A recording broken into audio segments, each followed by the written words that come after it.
నమస్కారం, నేను అమర్నాథ్ గురూజీ. మనకు ఒక కమెంట్ వస్తుంది. ఏమనంటే, వశీకరణం చేయించుకొని మన ప్రేమను మళ్ళీ వెనక్కి తెచ్చుకోవడం కుదురుతుందా? అలాగే బలవంతంగా మనము వశీకరణ చేయించుకొని మన ప్రేమికుల్ని మనము మళ్ళీ మన వైపు లాక్కునేది న్యాయమా, ధర్మమా, అధర్మమా అని అడిగినారు. ముందు వశీకరణలో చాలా విధానాలు ఉన్నాయి. అందులో దైవ వశీకరణం చేయించుకుంటే నిదానంగా పని అవుతుంది, కానీ ఖచ్చితంగా పని అవుతుంది. ఎటువంటి సైడ్ ఎఫెక్ట్స్ ఉండదు. వశీకరణ సరైన ఒక మనిషి చేయిస్తే ఖచ్చితంగా అవుతుంది, 100కి 100 పాళ్ళు అవుతుంది.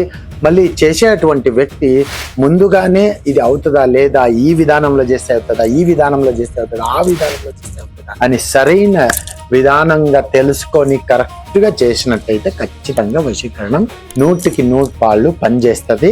ఓపిక ఉండి చేయించుకునేటువంటి మనస్థితి, ఆ ఒక స్తోమత మీ దగ్గర ఉన్నట్టయితే. రెండో ప్రశ్నకి సమాధానం చెప్పేదైతే, ఖచ్చితంగా వశీకరణం చేసి బలవంతంగా ఒక మనిషిని మీ వైపు లాక్కునేది తప్పు. కానీ కొన్ని పరిస్థితుల్లో అది సరి అని చెప్పచ్చు.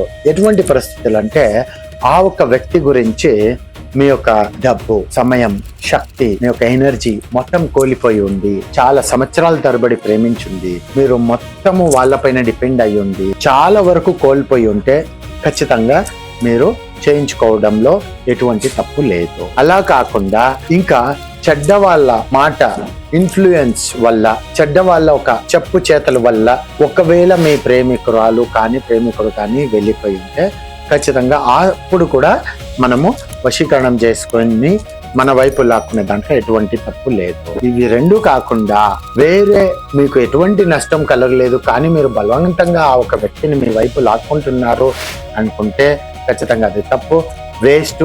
అలా చేయొద్దు.